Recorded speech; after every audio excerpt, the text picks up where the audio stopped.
siap dengan firman Tuhan. Haleluya, amin, amin. Puji Tuhan, shalom. Kurang kuat, shalom. Shalom, shalom, shalom. Yesus dahsyat. Ya, dalam segala hal saya percaya bahwa Yesus tetap dahsyat. Walaupun saudara dalam keadaan yang mungkin saat ini ada dalam keluhan dalam tubuh saudara, ada sakit, ada mungkin nyeri di bagian tubuh saudara, tetapi tetap Tuhan itu setia dalam hidup saya dan saudara, dan dia tidak pernah berubah karena Yesus Kristus tetap sama baik hari ini maupun kemarin dan untuk selama-lama. Yesus tetap sama, dia tidak pernah berubah, dan kasihnya tetap ada, dan pertolongannya bahkan kesembuhannya selalu dia siapkan bagi saudara dan saya. Dan saya percaya saudara, waktu saudara hadir di sini, saya percaya saudara hadir di sini karena dorongan Roh Kudus saudara hadir di sini. Dan karena dorongan Roh Kudus saudara hadir di sini, dan saudara pasti punya kerinduan sama dengan kita semua bahwa kita ada di sini untuk kita berjumpa dengan Tuhan. Kita ada di sini bukan karena seseorang, bukan karena siap berjumpa dengan manusia, tapi yang paling utama kita harus berjumpa dengan Tuhan. Sehingga waktu kita berjumpa dengan Tuhan pasti kita pulang dengan berbeda. Dan pasti kita pulang dengan kita jadi orang yang berbeda, saudara. Sebab semua orang yang berjumpa dengan Tuhan selalu ada perubahan yang besar. Seperti perempuan Samaria yang ketemu dengan Tuhan Yesus, langsung dia berubah. Begitu, jadi langsung dia berubah dan dia bisa jadi penginjil yang luar biasa untuk Samaria bisa mengenal Kristus dan percaya kepada Kristus bahwa Yesus itu adalah juru selamat dunia, tidak ada yang lain. Dan hari ini saudara, saya masih berbicara tentang satu tema seperti tadi pagi saya sampaikan, karena tema mesti sama, karena nanti di komsel-komsel itu berbicara tentang tema yang ada, sehingga kita lebih dalam lagi berdiskusi di komsel-komsel yang ada, sehingga makin kita bertumbuh dalam pengenalan akan Tuhan dan iman kita makin kokoh, sehingga iman kita tidak akan terbawa oleh dunia, oleh kemuliaan dunia ini, tapi kita terus diubahkan untuk kita mau sama seperti dengan apa yang Tuhan mau dalam hidup kita. Dan firman Tuhan yang nanti kita lihat saudara di dalam firman Lukas pasal 18 ayat 1 sampai dengan ayat yang ke-8, dan tema yang saya sampaikan, milikilah iman yang dicari Tuhan. Milikilah iman yang dicari Tuhan. Saudara, jadi ini Tuhan sementara merindukan untuk mendapati saya dan saudara memiliki iman, dan itu harus temui dalam kehidupan saya dan saudara orang percaya. Nah, kita lihat dalam Lukas pasal yang 18 ayat 1 dan 2, saya minta kita semua bangkit berdiri dan kita akan baca bersama-sama. Kita akan baca bersama-sama, dan kaum pria yang lebih dulu, karena kaum pria selalu lebih dulu diciptakan, dan kaum pria yang harus membacakan lebih dulu. Kita baca dari perikop kaum pria. Dia punya perikop di atas. 1, 2, 3. Perumpamaan tentang hakim yang tidak benar. Ayat yang pertama, Yesus mengatakan suatu perumpamaan kepada mereka untuk menegaskan bahwa mereka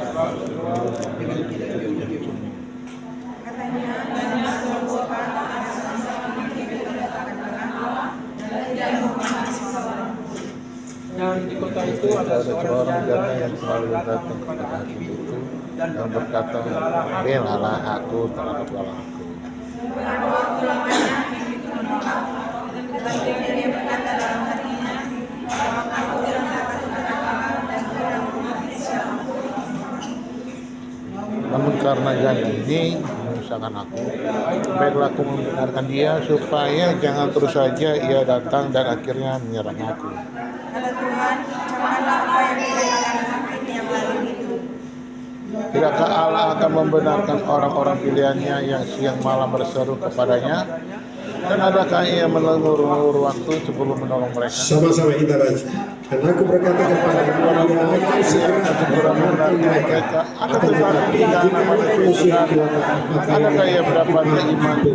Puji Tuhan, silakan duduk kembali. Dan saya percaya saudara, apa yang sudah saudara baca, biar saudara terus renungkan firman Tuhan ini, dan Ya, firman Tuhan ini saudara ukir dalam hati saudara dan melakukannya. Mungkin saudara sudah dengar firman Tuhan berulang kali, tapi saya percaya firman Tuhan ini makin dibuka, makin dia dalam untuk kita harus mengerti dan pahami sepanjang Tuhan berikan kita hidup. Nah, saudara, dari pembacaan kita, saudara, saya kenapa seperti yang saya ambil karena ayat yang ke-8 ini, saudara. Ayat yang ke-8, aku berkata kepadamu, ia akan segera membenarkan mereka, akan tetapi jika anak manusia datang, maka ia mendapatkan iman di bumi. Jadi iman di bumi ini sangat dibutuhkan, saudara, oleh Tuhan. Sebab kita percaya Tuhan karena kita beriman kepada Dia. Betul? Banyak orang percaya Tuhan tapi mereka tidak beriman kepada Dia. Mari kita percaya Tuhan dan kita beriman kepada Dia. Nah, kalau kita beriman kepada Dia, semua yang Dia lakukan harus kita taati dan lakukan.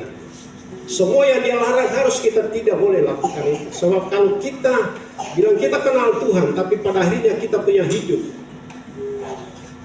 tidak sesuai dengan kebenaran firman Tuhan, apa yang terjadi, saudara?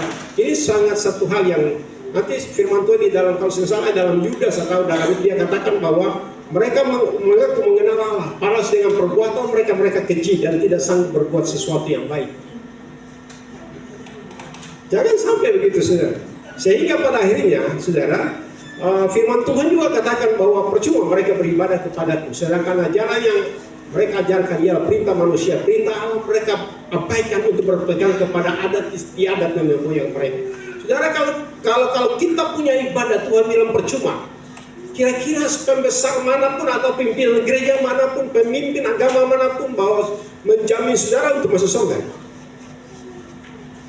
Tidak ada, saudara. Masuk surga itu, saudara, bukan karena saya dan saudara orang Kristen jadi masuk surga, saudara. Kekristenan itu bukan agama. Kekristenan itu kan itu kata sindiran dari orang-orang Yahudi kepada orang-orang pengikut Kristus. Di Antioquia lah pertama kali disebut Kristen, yaitu orang-orang yang mengikuti ajaran Kristus, mengikuti Kristus. Dan itu, saudara, itu kekristenan. Nah, sekarang yang jadi masalah Kristen ini, kita berpikir bahwa kita Kristen, kita selamat. Dasar apa kita selamat? Dasar kebenaran mana yang saudara pegang bahwa saudara selamat? Dasar apa, saudara? Dasar bahwa saudara sudah ambil keputusan untuk ikut pendidikan dan ikut sampai sini dan diteguhkan sebagai mereka yang sudah sidi atau yang sudah lahir baru, sudah dibaptis. Lalu itu jaminan untuk masuk surga, saudara. Sebab biar orang baptis sekalipun, tapi kalau dia tidak menghasilkan buah-buah yang baik, juga akan binasa. Sebabnya, saudara, bagaimana supaya Tuhan mendapatkan iman kita di bumi ini? Nah, pertanyaannya, saya dan saudara tinggal di bumi atau tinggal di bulan? Dan Tuhan datang dari surga akan turun ke bumi ini. Seperti yang firman Allah bahwa dia terangkat itu dari gunung apa, saudara? Dia waktu dengan murid-murid ada di suatu gunung nama apa?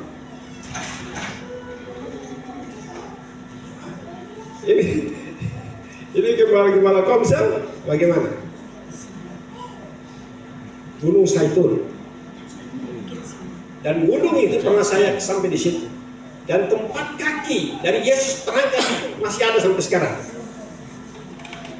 Dan waktu kita sampai di situ, saudara, hampir semua orang yang tempat itu mereka cium ke telapak kaki Tuhan itu.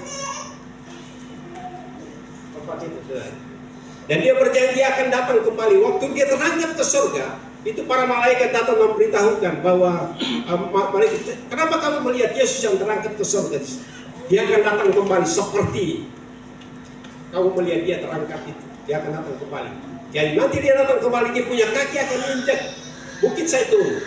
Disitulah akan terjadi suatu ledakan yang luar biasa, gempa bumi yang luar biasa, sehingga tempat itu dia akan terpisah utara, timur, dan selatan. Dan tempat itu akan menjadi tempat yang namanya Araba Yordan. Araba Yordan di tempat di mana nantinya saudara,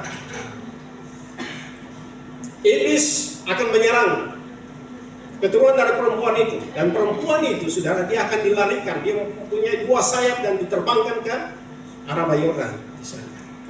Dan pada akhirnya saudara, itu naga itu berusaha untuk melepaskan aliran air seperti sungai untuk mau menenggelam mereka yang ada di, pada saat itulah kuasa Tuhan menelan itu air itu, dan mereka tetap luput. Saudara, itu keturunan perempuan saja yang luput dari sana, saudara. Sedangkan anak perempuan yang sementara mengandung itu, saudara, dia punya anak laki-laki. Dia melahirkan anak laki-laki dari naga sementara berdiri di depan pintu daripada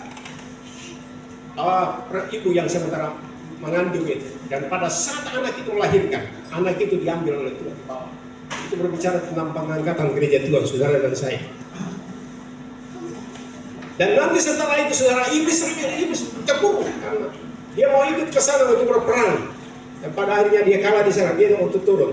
Itu dia akan bantai semua orang Kristen yang tidak sungguh-sungguh dengan Tuhan.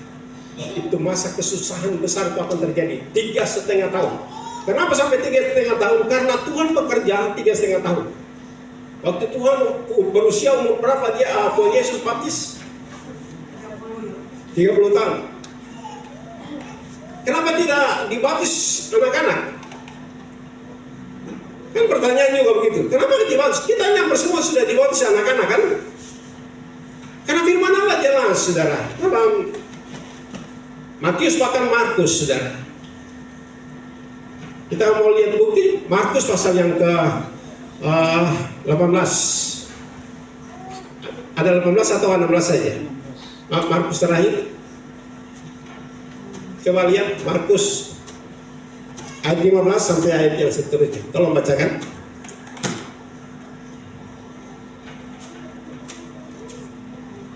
Lalu ia berkata kepada mereka, pergilah ke seluruh dunia, beritakanlah Injil kepada segala makhluk. Ya, beritakanlah Injil pada segala makhluk. Siapa yang percaya dan dibaptis akan diselamatkan. Tetapi siapa yang tidak percaya akan dihukum. Pertanyaannya, saudaraku yang kasih, kalau anak ini dia baru umur 3 bulan, dia tahu bicara atau belum? Lalu datang lalu bawa dia. Dia membawa contoh, saya kasih nama Lambertus. Engkau percaya bahwa Tuhan Yesus adalah juru selamat? Dia bisa jawab atau enggak? Yang jawab itu adalah saksi. Karena selalu dibaptis itu harus memberi diri untuk dibaptis, bukan orang bawa kita untuk dibaptis. Dan ini merupakan kebenaran, saudara. Nah, pertanyaannya, Bapak Pendeta, kalau begitu betul yang baptis sejak masih kecil itu bagaimana? Karena firman Allah dengan tegas katakan bahwa dengan hati kita percaya itu dibenarkan, tapi dengan mulut kita mengaku itu diselamatkan. Jadi kita mesti mengaku bahwa Yesus itu adalah juru selamat, baru kita bisa diselamatkan, saudara. Sebab kalau dengan demikian, makanya itu ahli Taurat melihat Tuhan buat mujizat dan luar biasa, mereka datang bertanyakan kepada Tuhan Yesus, dengan kuasa manakah dan siapa yang memberikan kuasa itu sehingga engkau melakukan pekerjaan-pekerjaan itu? Orang mati bangkit, orang sakit sembuh, orang kusta tahir kembali, orang buta melihat, berbagai penyakit disembuhkan.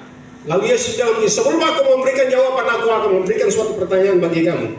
Baptisan Yohanes itu dari surga atau dari manusia? Mereka menjawab tanda. Mereka berunding. Lalu mereka katakan, kalau kami katakan bahwa baptisan Yohanes itu dari manusia, ini seluruh umat ini akan lempar kita dengan batu. Tapi kalau kita bilang dari surga, kenapa kamu, nanti dia katakan bahwa kenapa kamu tidak percaya atau tidak melakukannya? Mari kita pergi dan katakan, kami tidak tahu baptisan itu dari mana. Misalnya kebenaran ini sudah kadang-kadang orang takut sekali, karena pernah kami mau diserang cuma karena mereka dengar bahwa ada satu keluarga yang menerima Tuhan Yesus, langsung mereka berpikir harus dibaptis kembali, saudara. Dan gereja Betel Indonesia punya pemahaman baru semua orang yang baptis kecil itu belum baptis. Harus orang baptis itu PBI punya ajaran itu 12 tahun. Dia sudah tahu bedakan mana baik atau mana jahat. Baru dia ambil keputusan. Dan hampir semua gereja karismatik kalau saya salah begitu. Saudara. Itu sebabnya masalah baptisan tantangan yang luar biasa. Tapi saya percaya saudara, kebenaran tetap kebenaran. Amin. Nah kita mau ikut sama masuk surga. Yesus itu adalah jalan kebenaran dan hidup. Tidak seorang pun sampai kepada Bapa di surga kalau tidak melalui Yesus. Kalau Yesus sendiri kita merupakan patokan bagi dia, sentral bagi dia untuk kita harus mengikuti karena dia adalah pintu surga itu. Bukankah dia kata akulah pintu ke domba-dombaan itu? Saudara, berarti kalau mau masuk surga, saudara punya hidup harus sama dengan Kristus hidup. Waktu dia hidup dia manusia 100%, tapi dia juga anak Allah 100%. Halo? Dan saudaraku yang kekasih, ini yang penting kita harus paham. Makanya Tuhan Yesus katakan begini, firman Tuhan berkata, bukan setiap orang yang berseru kepadaku Tuhan, Tuhan akan masuk dalam kerajaan surga, melainkan mereka yang melakukan kehendak Bapa di surga. Nah di sini saudara, umat Tuhan harus tari. Umat Tuhan harus selidiki ini apa yang dikehendaki Tuhan itu yang harus dikerjakan. Jangan saudara dengar dari manusia, lah saudara amin saja saudara. Karena saya percaya saudara kita perlu untuk belajar firman Tuhan ini. Maka Alkitab ini jangan jadi kiamat, jangan jadi sesuatu yang keramat. Nanti cuma bawa di hari Minggu, atau nanti ada saksi bertaruh di kepala. Alkitab ini perlu dibacakan. Itu sebabnya setiap kali dari tim pelayan itu selalu jaga kasih untuk khusus bagi pelayan-pelayan Tuhan untuk baca firman Tuhan. Ini hari sudah baca di mana sudah? 2 Tawari ya, saudara. Ini terus kita harus baca. Walaupun kita sudah baca berulang kali, tapi sudah berulang kali saya sudah mungkin 6 kali saya baca dari Kejadian sampai Wahyu. Tapi apakah saya sudah bisa memahami semua? Tidak bisa, saudara. Firman Tuhan katakan bahwa letter itu mematikan, tapi roh yang menghidupkan. Bayangkan kalau saudara baca firman Tuhan tidak dituntun oleh roh. Saudara mau mengerti apa? Tidak mengerti, saudara. Dan firman Tuhan itu harus dibaca. Lalu minta tuntunan Roh Kudus untuk mengingatkan kita, sehingga firman yang tadi kita baca bisa terbuka dan kita bisa membagi itu kepada orang lain, sehingga orang lain pun diberkati. Haleluya.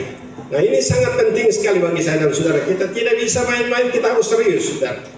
Dan ini bagaimana supaya Tuhan mendapatkan kita beriman di bumi? Bagaimana, saudara?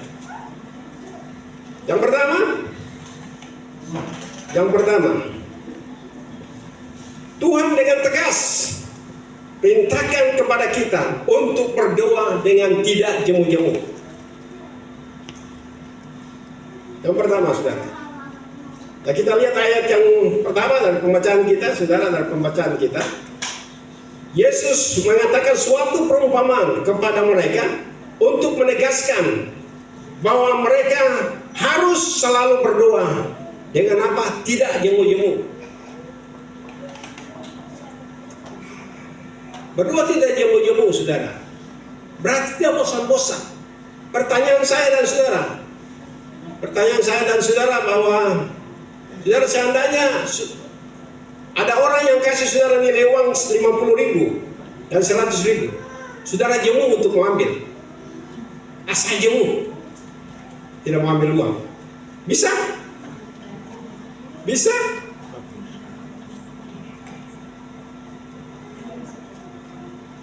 Waktu mau kasih 50.000 per Arnold, ini kasih gratis. Arnold mau ambil atau enggak?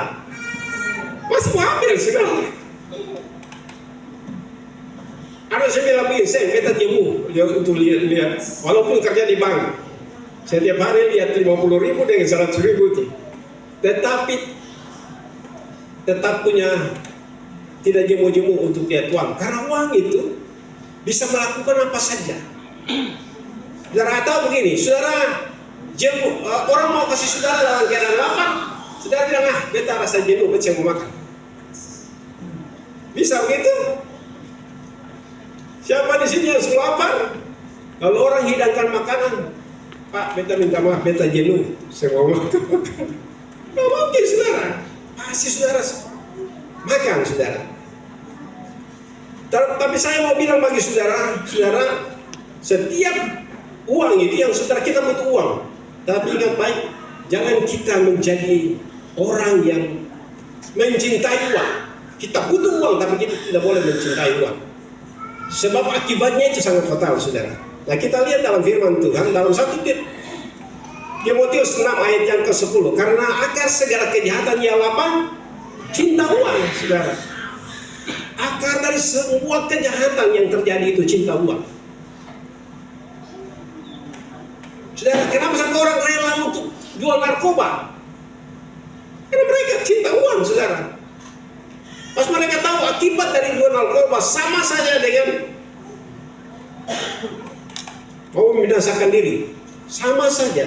Mereka tahu itu, saudara, hukuman untuk para narkoba. Tapi karena mereka cinta uang.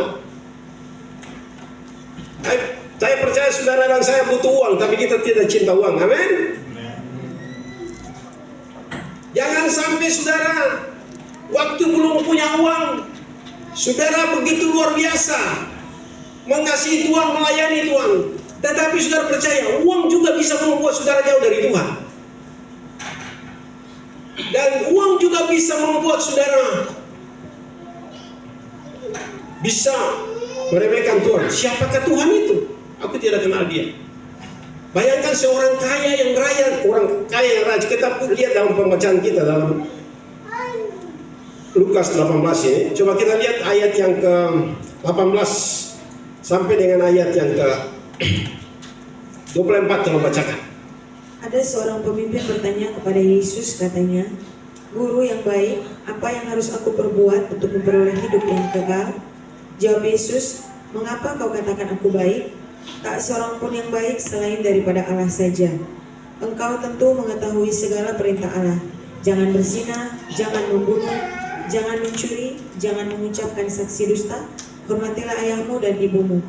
Kata orang itu, "Semuanya itu telah kuturuti sejak masa mudaku." Mendengar itu Yesus berkata kepadanya, "Masih tinggal satu hal lagi yang harus kau lakukan. Jualah segala yang kau miliki dan bagi-bagikanlah itu kepada orang-orang miskin, maka engkau akan beroleh harta di surga. Kemudian datanglah kemari dan ikutlah aku." Bayangkan, saudara, bisa orang bisa begitu, saudara. Sudah lakukan semua kebenaran firman Tuhan. Yesus kaget lagi, wah, orang ini hebat. Tetapi ada satu yang masih kurang bagi Yesus. Dan dia mungkin tanya, apa itu Tuhan? Tuhan bilang, pergi jualkan semua hartamu, lalu bagi-bagikan itu kepada orang-orang miskin. Sekarang kalau saya tantang saudara, kan tidak mungkin bisa lakukan itu. Karena Pak, kita besok mau makan apa? Betul toh? Malah kadang-kadang kita hitung-hitungan dengan Tuhan. Kita semua ini hitung-hitungan dengan Tuhan. Dan tidak ada satu pun yang tidak hitung-hitungan dengan Tuhan. Semua kita selalu hitung-hitungan dengan Tuhan. Haleluya. Tetapi saya percaya kita tidak perlu hitung-hitungan dengan Tuhan. Sebab kalau Tuhan masih baik dengan kita, kita tidak perlu hitung-hitungan. Makanya kalau memberi dengan hati yang sukacita. Karena Yesus juga, kenapa sampai Yesus berdiri di muka peti persembahan untuk melihat pemberian? Saudara, kalau kita memberi dengan rasa cukup itu tidak jadi masalah. Itu biasa, saudara. Tapi kalau saudara memberi dengan rasa semua yang ada bagi saudara beri, itu yang luar biasa. Saudara bisa amin? Itu yang luar biasa, saudara. Luar biasa. Haleluya. Saudara, kalau saudara memberi dari kekurangan saudara memiutangi Tuhan. Coba bilang kiri kanan, kalau saudara memberi dengan segala yang ada bagi saudara, itu saudara mengutangi Tuhan. Saudara, Tuhan itu mengutangi kita yang memberi, kita punya semua yang ada. Itu Tuhan utang kepada kita. Dan Tuhan itu bukan orang yang utang lalu dia sendiri tahu diri. Sama dengan banyak orang yang sekarang utang tidak tahu diri. Kadang orang yang kasih utang juga jadi malu Karena datang utang, balik yang utang ini marah lagi. Datang terus masih bilang saya datang terus. Kan sebenarnya sih bisa bilang begitu kan begitu. Ya kan kalau dia utang ini. Tapi kadang inilah manusia. Ditolong, balon tidak tahu diri. Itu kembalikan dengan baik. Sampai pada akhirnya kadang-kadang sampai yang ditolong, sampai yang dikasih utang itu sampai tidak bayar, lalu habis saja. Saya mengalami hal itu berulang kali, tapi saya tidak pernah garang, tidak pernah untuk tetap berbuat kasih. Karena firman Allah kasih itu percaya segala sesuatu. Bayangkan kalau dia datang bilang ini Bapak, tolong beta pun kayu ada, tapi belum ada orang yang jual. Jadi kalau bisa Bapak ambil kayu 1 kubik, kalau beta pengana perempuan, Bapak tahu tuh kalau Bapak anak perempuan, lalu dia kuliah lagi di Jawa sana, lalu dia sementara membutuhkan uang, lalu kira-kira bagaimana? Ya saya rasa iba. Bapak pun kayu apa? Kayu lembua. 1 kubik berapa? 1 kubik itu 3 juta, tapi Bapak bayar 1 juta saja sudah. Bayangkan, suka kasih 1 juta, datang double kembali. Ada lagi Bapak kalau bisa tambah lagi. Lalu saya ambil dia punya, jadi jaminan saya ambil dia punya punya STNK motor. Ternyata setelah cek STNK motor itu bukan dia motor orang lain, motor akhirnya saudara dengan itu saya laporkan dia di polisi.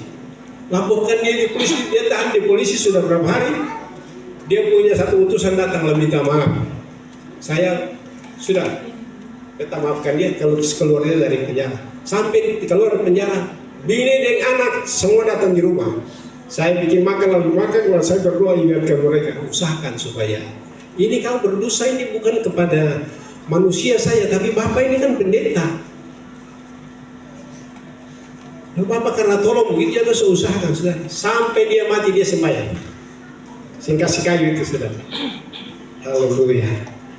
Jadi ini saudara, ini manusia yang sementara kita ada, apalagi di akhir zaman ini, setelah itu sudah sekitar 8-9 tahun yang lalu ya, kalau sensaras. Waktu itu Yosua kan belum lahir waktu itu. Jadi sudah 10 tahun yang lalu sudah.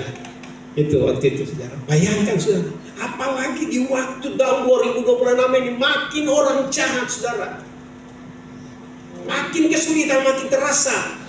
Kemarin satu ibu katakan, saya bingung lagi waktu saya pergi di pasar setelah tanya bawang saudara. Bawang yang biasanya 45-50 1 kilo, sekarang dia naik ke 80 berapa? 5.000. Karena memang itu juga harus kita aminkan, karena itu penggenapan firman Tuhan. Karena masa kesukaran itu nanti saudara, 1 cupa beras, 1 cupa gandum itu sedinar harganya. Sedinar harganya itu 1 upah orang buruh kerja. Jadi kalau umpama dia upah 1 hari 100.000, itu harga beras nanti 1 liter 100.000. Lalu kasih makan baik kalau diri sendiri suami dan istri, kalau kasih makan ada 2 anak lagi, bisa sampai besok 1 kilo itu. Ini saudara. Ini mari kita terus buka mata kita lebar-lebar dan kita mulai. Lihat apa yang sementara terjadi. Itu sebabnya saudara tidak ada jalan lain. Saudara harus bertindak untuk hidup dengan iman. Iman itu segala sesuatu yang kita tidak lihat, tapi bukti dari segala sesuatu yang kita harapkan akan terjadi. Haleluya. Jadi kalau ada kintal-kintal kosong, kebun yang kosong jangan kasih dia nganggur begitu, bikin kebun saudara. Supaya bisa tanam bawang kan, bisa tanam bawang, bisa tanam apa lagi? Bisa tanam malia, lengkuas sampai kita tanam, bisa tanam sayur-sayur semua, sehingga kita punya pengeluaran untuk sayur-sayuran dan semua bumbu itu kita tidak keluar lagi di sana. Haleluya. Dan itu sementara saya lakukan sebagai gembala. Saya kasih contoh supaya kalau bisa kita tidak bisa diam kayak hari terakhir. Kita harus serius. Yang kedua saudara, jangan berhenti meminta sampai apa yang kita minta kita mendapatkan. Yang kedua apa saudara yang kasih? Jangan berhenti meminta sampai dapat apa yang kita minta. Biasanya kadang-kadang kita minta sesuatu, kita belum dapat langsung stop di jalan. Minta terus saja, minta sampai dapat. Karena itu janji firman Tuhan bagi saya dan saudara. Kalau kita lihat di dalam pembacaan kita ayat 6 sampai ayat yang ke-4 sampai ayat yang ke-6 itu tolong kita bacakan. Beberapa waktu lamanya hakim itu menolak. Tetapi kemudian ia berkata dalam hatinya, walaupun aku tidak takut akan Allah dan tidak menghormati seorang pun, namun karena janda ini menyusahkan aku, baiklah aku membenarkan dia supaya jangan terus saja ia datang dan akhirnya menyerang aku. Kata Tuhan, camkanlah apa yang dikatakan hakim yang lalim itu. Saudara, pertanyaannya kenapa sampai hakim ini bisa takut janda ini? Dan dia takut janda ini serang dia. Jadi itu kemampuan apa, saudara? Tapi ini Tuhan kasih perumpamaan, saudara. Kasih perumpamaan bahwa kalau saudara tidak berhenti meminta kepada surga, berdoa dan minta kepada surga, saudara terus berdoa dan berdoa pada surga. Waktu saudara punya doa naik itu Tuhan simpan di dalam kirbatnya Tuhan. Dan waktu Tuhan, pasti Tuhan akan menjawab setiap doa saudara. Jadi itu Tuhan, saudara. Minta terus. Kalau saudara minta terus, surga jadi repot atau enggak? Bagaimana sekarang Indonesia? Masyarakat menuntut. Nggak bisa turun jalanan. Bagaimana saudara? Mereka menuntut sesuatu. Lalu pemerintah masa bodoh. Mereka turun lebih banyak dan lebih brutal nanti kalau umpama pemerintah tidak menjawab. Itu sebabnya saudara, kalau saudara punya naik, doa terus, tidak boleh putus-putus, doa terus. Dan satu ketika saudara, saya cukup ini sekali karena ketua pembangunan gereja kita yang baru yang ada di Jalan Poros, saudara, itu telah menjadi juga gembala sekarang di Hormatan, dan istrinya sebagai bendahara, kalau atau bagi usaha dana ya, atau bendahara, itu juga jadi gembala di Larat. Dan sementara mereka membangun gereja di sana, dan tukang yang kita pakai juga ada pakai di Larat, saudara. Sehingga kita punya pekerjaan itu dia mandek. Dan satu ketika, saudara, saya ada puasa sudah berapa hari, yang 2 minggu lebih, atau 3 minggu saya puasa terus. Dan waktu jam 1, jam 2 saya ada di ruang doa. Dan waktu saya di jam 2, saudara, saya tidak tahu mau bicara apa. Tapi satu hal yang Tuhan taruh di hati saya, Roh Kudus bicara untuk saya. Tumpang tangan itu, dia punya master plan itu, saudara. Pandangan depan itu, tampak depan itu, saya taruh tangan dan saya mulai berdoa. Saya bilang, Tuhan, Engkau yang suruh aku membangun. Aku percaya Engkau juga yang sanggup untuk menyediakan semua kebutuhan untuk pembangunan gereja ini sampai dia harus terwujud nyata seperti dengan gambarnya ini. Dan cuma saya katakan ini, tapi ada suara katakan, iya tapi kenapa bikin proposal kalau mengandalkan Tuhan? Lalu saya terenungkan kembali, tapi saya berpikir begini, saudara, pemerintah itu adalah wakil Allah. Dan kalau mereka wakil Allah, kita berhak juga untuk gereja, juga harus minta untuk mereka. Dan ini pembangunan gereja, ini sebenarnya tanggung jawab pemerintah pusat, pemerintah kabupaten, provinsi, pemerintah kota, kecamatan, kabupaten. Mereka bertanggung jawab, saudara. Karena waktu Bait Allah mau dibangun itu Nehemia itu dia bupati, saudara. Tapi Tuhan perintahkan itu Raja Darius kalau tidak salah saat itu untuk dia harus memilih untuk kembali ke Yerusalem untuk membangun Bait Allah. Dan pada saat itu apa yang terjadi, saudara? Saat itu Tuhan bekerja dengan luar biasa sehingga benar-benar mereka seperti dengan Tuhan pernah suruh umat Israel keluar dari tanah Mesir, mereka keluar dengan tidak tangan hampa. Tapi Tuhan yang mengerjakan hati bagi orang, bagi balas kasihan bagi orang Mesir, dan orang Mesir itu akan memberi apapun yang diminta oleh orang Yahudi.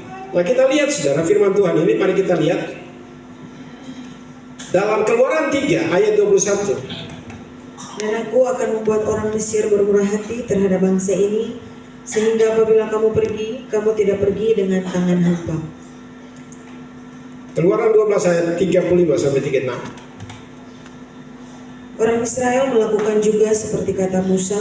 Mereka meminta dari orang Mesir barang-barang emas dan perak serta kain-kain.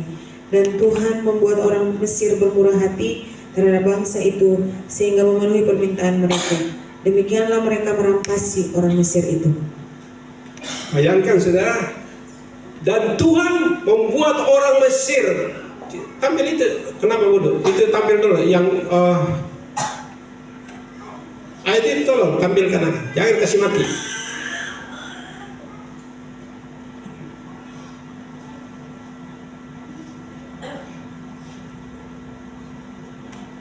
Jadi Tuhan yang mengerjakan itu saudara. Dan Tuhan membuat orang Mesir bermurah hati terhadap bangsa itu sehingga memenuhi permintaan mereka. Demikianlah mereka merampasi orang Mesir itu. Bayangkan rampas saudara. Rampas itu berarti sesuatu dengan paksa. Minta dengan paksa. Kasih mata emas, betul? Kasih mata perak, kasih mata pakaian. Sudah rampas saudara. Saudara, kenapa sampai begitu saudara? Saya percaya ini gereja membutuhkan. Waktu saya pagi, saya bangun sekitar jam 4 saya dapat bangun saudara. Langsung saya duduk, saya masih cas saya punya tapi ini dan cukup lama sekali baru penuh. Karena tadi punya kabel itu yang agak gangguan. Sehingga saya duduk dan saya mulai berdoa kepada Tuhan. Saya berdoa kepada Tuhan lalu Tuhan berbicara kepada saya. Karena saya hari-hari terakhir sudah betul-betul kita punya pendapatan gereja itu sangat minis. Tapi saya percaya saudara, Tuhan bilang begini, berdoa bagi mereka supaya mereka mempunyai hati yang rela untuk memberi, yang punya hati belas kasihan untuk memberi. Dan kalau bisa milik Tuhan itu juga kasih, jangan hitung-hitungan saudara. Harus kasih dengan sejujur-jujurnya saudara. Karena semua pemberian kita, semua yang kita punya, itu Tuhan punya. Saudara punya uang, itu Tuhan punya. Saudara punya emas yang saudara simpan, itu Tuhan punya, saudara. Saudara mau buktikan bahwa betul itu Tuhan punya, mari kita lihat sama-sama supaya kita mengerti, saudara, bahwa itu Tuhan punya semua. Jadi, mari kita beri untuk Tuhan. Karena saya percaya, pasti saudara tidak akan berkekurangan. Tidak pernah akan berkekurangan orang-orang yang tahu memberi kepada Tuhan. Karena firman Tuhan berkata dalam Mazmur 24 ayat 1. Kalau bacakan. Mazmur Daud, Tuhanlah yang punya bumi serta segala isinya dan dunia serta yang diam di dalamnya. Mazmur Daud, Tuhanlah yang mempunyai bumi serta segala isinya dan dunia serta yang diam di dalamnya, saudara. Napas hidup sama-sama punya, saudara. Tuhan punya, dia pemilik. Uang yang saudara punya itu sampai yang kasih, saudara. Tuhan yang kasih lewat pekerjaan saudara.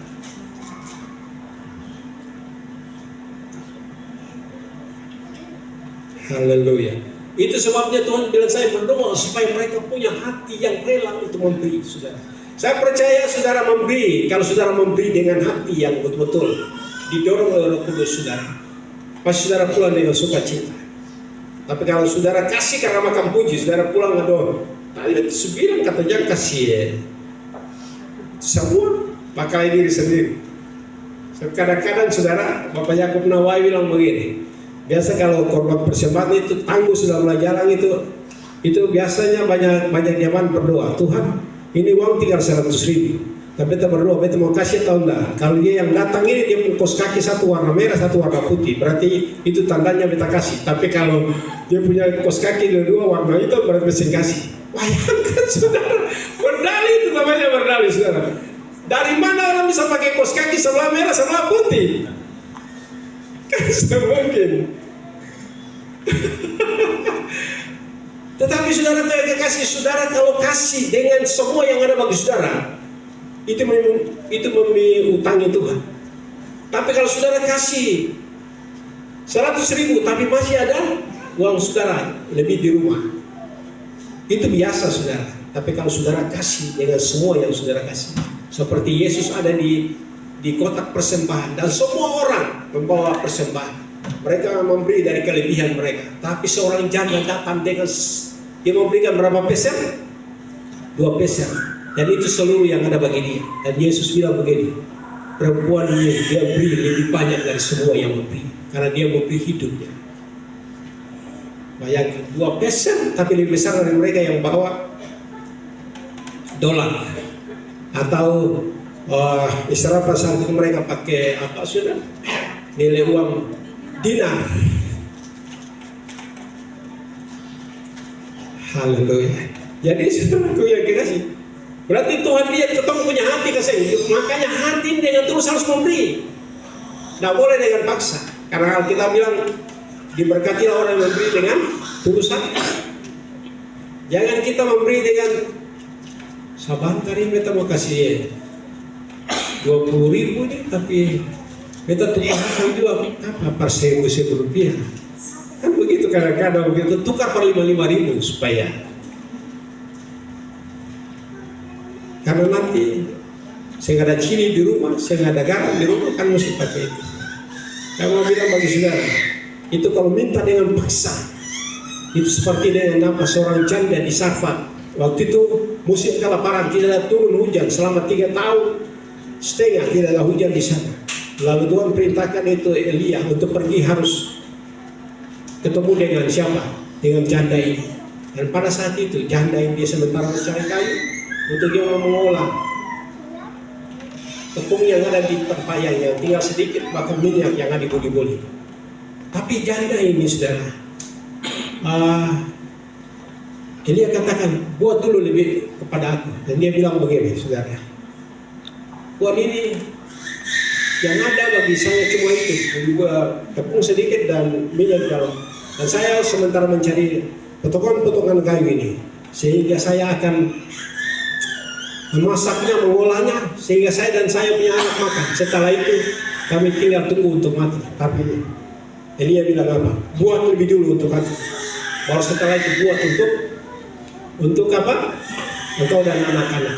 Karena sampai masa pas ceklik ini, masa kesusahan ini, tepung di tempat yang tidak akan habis dan minyak tidak pernah akan habis. Itu terjadi atau tidak? Terjadi. Itu Nabi Elia diminta dari apa? Paksa, bikin lebih dulu untuk aku. Merampas, jangan ini punya hak untuk dia harus dia mengatur. Tapi bayangkan saudara. Jadi ini firman Tuhan datang bagi kita semua, dan saya percaya kita. Yang ketiga saudara, kita orang pilihan Tuhan harus melatih diri untuk selalu intim dengan Tuhan setiap siang maupun malam.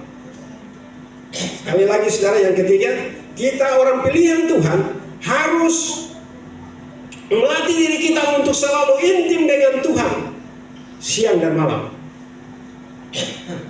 Kita tidak bisa main. Sekarang hari terakhir kita harus intim dengan Tuhan. Mari kita baca dalam ayat 7 dan ayat 8 bagian A saja.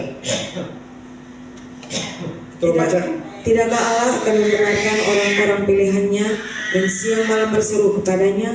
Dan adakah ia mengulur waktu sebelum menolong mereka? Aku berkata kepadamu, ia akan segera membenarkan mereka. Dia akan segera membenarkan mereka. Saya bilang amin saudara. Haleluya. Jadi berdoa saja. Jawaban Tuhan ini dari Tuhan, bukan dari kita. Jangan kita atur Tuhan. Tuhan belum baik kan? Lalu saudara malas berdoa, malas berdoa. Berdoa tetap begini saja berdoa, saudara. Berdoa terus saja. Karena belum ada jawaban itu, karena Tuhan lihat saudara belum berdoa sungguh-sungguh. Harus berdoa sungguh-sungguh, minta sungguh-sungguh, ketuk pintu sungguh-sungguh. Maka Tuhan akan mengerjakan apa yang Tuhan kehendaki dalam hidup saudara. Jika tiga hal ini saudara, kita bisa lakukan dengan setia. Saudara, kita bisa lakukan dengan setia. Maka Tuhan Yesus datang pada kali yang kedua, yang sudah tidak lama lagi. Yang mati dalam Tuhan akan dibangkitkan lebih dulu. Sedangkan mereka yang hidup akan diubahkan dan ketemu dengan Tuhan. Ketemu dengan Tuhan di dalam apa? Dalam kemuliaannya. Mari kita lihat dalam 1 Tesalonika 4 ayat 16 sampai dengan 17. Sebab pada waktu tanda diberi, yaitu pada waktu penghulu malaikat berseru dan sangkakala Allah berbunyi, maka Tuhan sendiri akan turun dari surga, dan mereka yang mati dalam Kristus akan lebih dahulu bangkit. Sesudah itu kita yang hidup, yang masih tinggal, akan diangkat bersama-sama dengan mereka dalam awan menyongsong Tuhan di angkasa. Demikianlah kita akan selama-lamanya bersama-sama dengan Tuhan. Haleluya. Siapa di sini yang mau bersama-sama dengan Tuhan setelah mengakhiri hidup ini? Siapa? Tolong angkat tangan. Haleluya. Angkat tangan. Kita semua pasti rindu itu, saudara. Ini bukan janji pendeta Yonas anak Toti. Ini bukan janji dari seorang gembala Gereja Betel Indonesia Hati Hamba Sebaki yang sudah punya cabang, ada beberapa cabang yang kita sementara sudah bangun. Saudara, bukan janji Yonas. Yonas kalau janji, saudara, itu diragukan. Tapi kalau Tuhan yang berjanji, jangan saudara ragukan. Itu 1000 kali, 1000% pasti dia akan menjawab, saudara. Saudara bisa bilang amin? Amin juga untuk firman Tuhan. Tuhan Yesus memberkati. Haleluya.